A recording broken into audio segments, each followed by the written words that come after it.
I've had this book for a while, Essays on the Blurring of Art and Life by Alan Kaprow, which is a collection of his writings from like the 50s to the 90s. I think it's the 50s, maybe it's the 60s, I don't know. Alan Kaprow was an artist who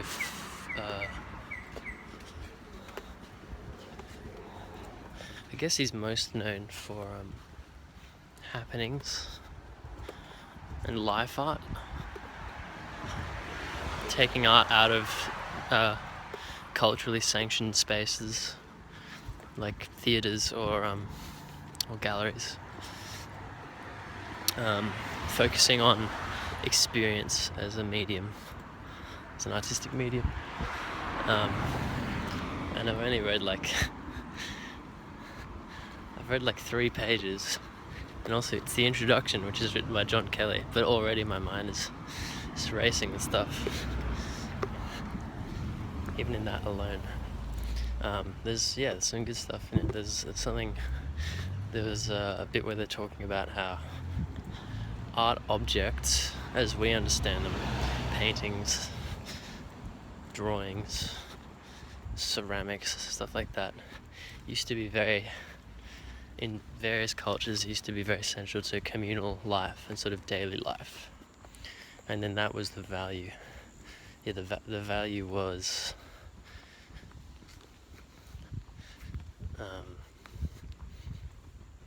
that they were a part of day-to-day life. But then he describes it as, later on, the separation from the spiritual and the practical.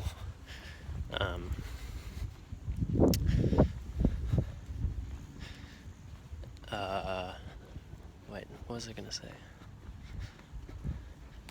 The point is, with the separation of the spiritual and the practical, we started framing aesthetic experience in a separate category.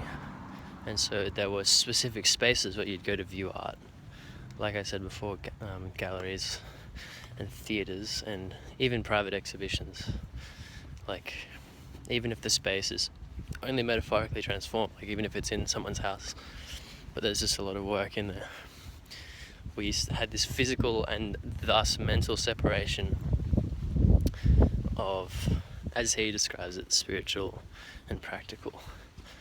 I get what he means by spiritual, because he's talking about transcendent aesthetic experience. And then he said from there, aesthetic experience itself was sort of aestheticized, as, the audience of art becomes a specific social kind of factor, problem, issue, concept. And from there, we then viewed art as the platform for aesthetic experience, as the only real platform for aesthetic experience.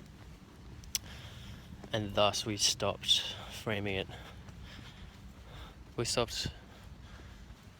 The art objects became separated from that initial kind of intrinsic value within a communal life towards a separate thing. And then he's talking about media a bit, like he said. There was a good phrase that he said. I think I wrote it down. He said, television transformed private spaces into spheres of disembodied pseudo-public spectacle. Which is a good way of putting it, I guess. Like, pseudo-public in the sense that it's produced for an audience, and so you, as a viewer, kind of fill in the gap of the hypothetical audience. And you know that other people are watching, and so there is still a public feeling, but it's within our private space. So we're able to flip in and out of that public sphere as we want. And it was interesting because I think he wrote this in like the 90s, so it's interesting. I then sort of had another thought on top of that to extend that into new media, which is where, like, because he describes it as disembodied, but then I think that we're sort of like re-embodied within media. When you have Snapchat, for instance, like those filters that on your face, you are becoming the subject of the media that you and other people that your friends are consuming. Like social media, literally. Yeah, I don't know. I'm not being very articulate.